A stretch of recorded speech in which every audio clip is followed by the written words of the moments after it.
Shalom, peuple de Dieu. Bonjour à tous. Que l'Éternel vous bénisse, vous qui me suivez. Je vous demanderai de partager encore et le Seigneur vous bénira. Bien. J'ai un thème que je vais partager avec vous. Ça va sauver beaucoup. Je serai bref. Mon thème, c'est les 4 questions de Pilate aux Juifs. Quand les Juifs ont arrêté Jésus, les principaux sacrificateurs, les docteurs, ils ont arrêté Jésus. Ils l'ont amené à Pilate. Dans l'évangile selon Matthieu, que nous allons lire, Pilate leur avait posé que 4 questions. Et après, la sentence tombe. Il avait posé que 4 questions avant que la sentence tombe. C'est dans Matthieu chapitre 27, verset 15 à 23. Je vais lire vite fait. À chaque fête, le gouverneur avait coutume de relâcher un prisonnier. Celui qui demandait la foule. Ils avaient alors un prisonnier fameux nommé Barabbas. Comme ils étaient assemblés, Pilate leur dit: lequel voulez-vous que je vous relâche? Barabbas ou Jésus qu'on appelle Christ? Car ils savaient que c'était par envie qu'ils avaient livré Jésus. Pendant qu'il siégeait au tribunal, sa femme lui fit dire qu'il n'y ait rien entre toi et c'est juste. Car aujourd'hui, j'ai beaucoup souffert en songe à cause de lui.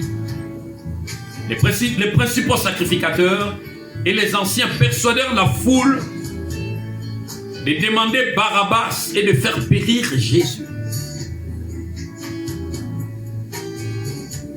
Le gouverneur prenant la parole leur dit: lequel de deux voulez-vous que je vous relâche? Ils répondirent: Barabbas. Pilate leur dit: que ferai-je donc de Jésus qu'on appelle Christ? Tous répondirent qu'il soit crucifié. Le gouverneur dit: mais quel mal a-t-il fait? Ils crièrent encore plus fort qu'il soit crucifié. C'est par là que Pilate, au verset 24, il va laver ses mains pour se débarrasser du sang de Jésus. Et après, la sentence va tomber. Ok? Nous sommes dans l'évangile selon Matthieu. N'oubliez pas. Dans l'évangile selon Matthieu, Jésus est Christ et il est aussi le roi des Juifs. Il n'est pas le roi de toutes les nations, non. Il est le roi des Juifs. Ok? C'est la raison pour laquelle vous verrez, par exemple, des passages comme femme cananéenne. Elle vient demander la délivrance de sa fille auprès du Seigneur Jésus. Et le Seigneur va lui dire: je ne peux pas prendre le pain des enfants, dans le pain des enfants d'Israël et donner aux petits chiens. Donc, toutes les nations étaient considérées comme des chiens, des païens. Ok? Voilà. Et d'ailleurs, à partir de cette femme-là, que Jésus a introduit les nations. Donc, nous tous, nous bénéficions de l'héritage des Juifs. Hein? Nous sommes greffés, annexés. Hein? Voilà. Bien. Dans le verset 17 du chapitre 27, Pilate pose la première question. Il dit ceci: lequel voulez-vous que je vous relâche? Barabbas ou Jésus qu'on appelle Christ? Parce que comme il avait l'habitude, à chaque fête, de libérer un prisonnier. Eux, ils étaient au courant, les Juifs étaient au courant de forfait de Barabbas. Tout ce que Barabbas a fait. Il a tué, il a violé, il a volé, il a fait tout ce qu'on peut appeler le mal. Ok? Donc, Barabbas là, il était l'incarnation du mal.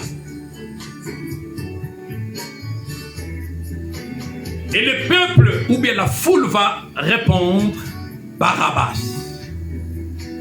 Deuxième question, au verset 21, Pilate, le gouverneur va encore poser la question. Lequel de deux voulez-vous que je vous relâche? La foule répond, Barabbas. Au verset 22, il posa la troisième question. Que ferais-je donc de Jésus qu'on appelle Christ? La foule répond qu'il soit crucifié. Et quatrième question au verset 23. Quel mal a-t-il fait? Au lieu de dire, ouais, il a fait comme ça, il a fait comme ça, la foule va répondre qu'il soit crucifié. Bien. Vous voyez ces quatre questions.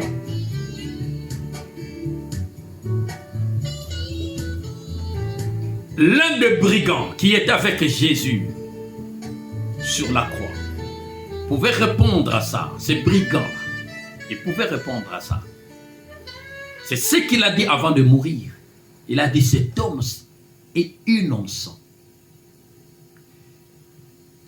Et la femme de Pilate a répondu à cela. Elle a dit à son mari, il a dit qu'il n'y ait rien entre toi et c'est juste. Cet homme est juste. J'ai souffert la nuit en songe quand je dormais. J'ai souffert. Ils t'ont emmené quelqu'un qui est juste. Il n'a rien fait de mal. Fais gaffe. Quelqu'un va dire, ouais, oh, pasteur, mais attends, c'est déjà passé, ça ne nous concerne pas.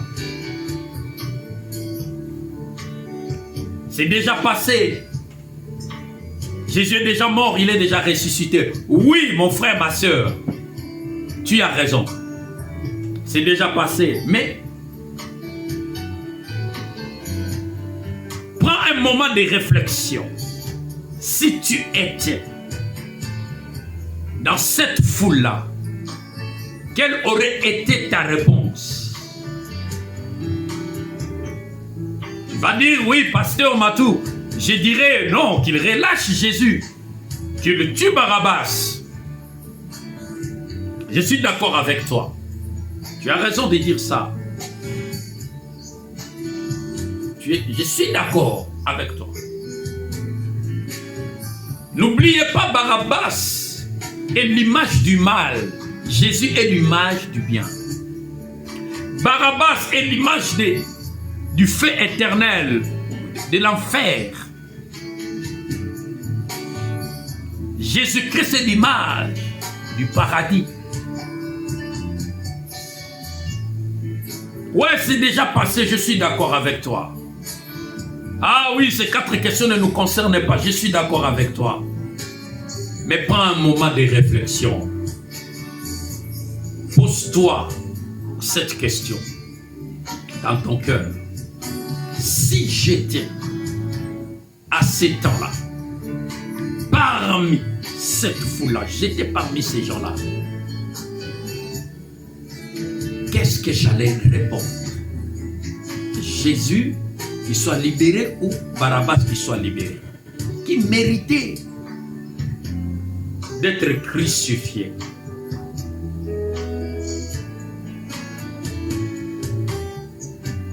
Ça te concerne, pourquoi? Parce que ces gens-là, la foule-là, n'aimaient pas le bien, ne voulaient pas le bien.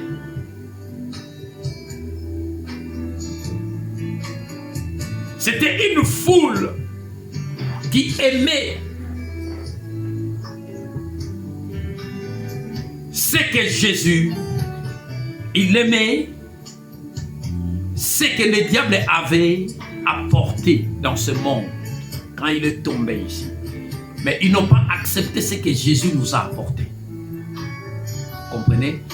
Le diable, quand il est tombé ici, il est venu avec l'orgueil, mensonge, vol, des assassinats, la pédophilie, tout.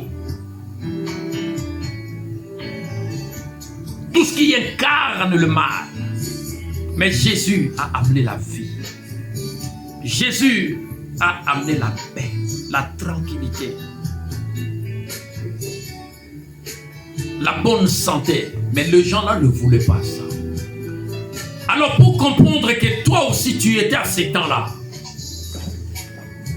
regarde la façon dont tu te comportes aujourd'hui. Tu incarnes le bien ou le mal. Ce que tu fais dans ta vie, c'est pour le bien de Jésus ou le bien de Barabbas. Regarde bien. Tu es dans le mensonge, dans le vol, dans la sorcellerie, dans la magie, dans la calomnie. Tu tues, même en parole, tu tues.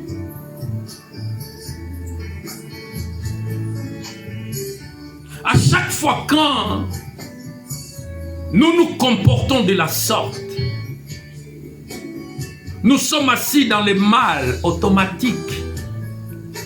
Nous soutenons Barabbas et nous crucifions Jésus. Jésus-Christ est mort une fois pour toutes, ça s'arrête là. Il est mort, il est ressuscité. Nous devons nous comporter comme les enfants de la lumière. Nous devons nous comporter comme des gens qui incarnent le bien. Voilà. Quand tu es dans l'avortement, quand tu avortes, c'est pour Barabbas. Quand tu as la haine, c'est pour Barabbas. Quand tu tues, c'est pour Barabbas.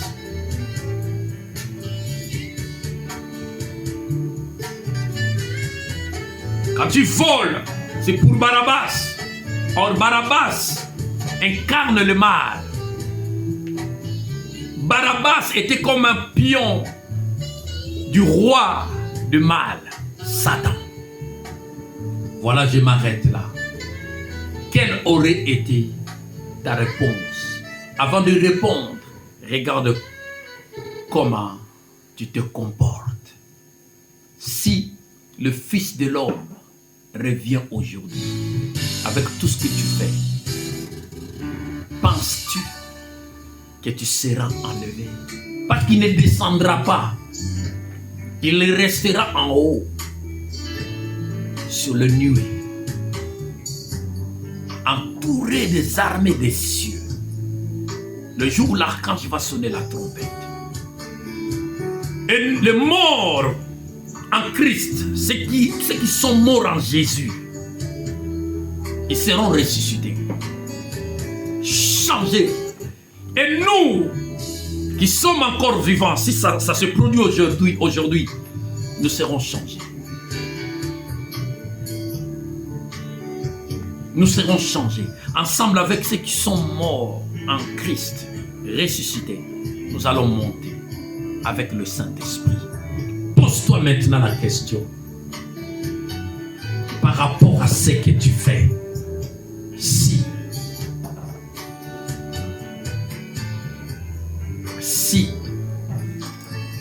il est midi 5, si à midi pile, Jésus s'est présenté sur le nuée, quel aurait été ton sort?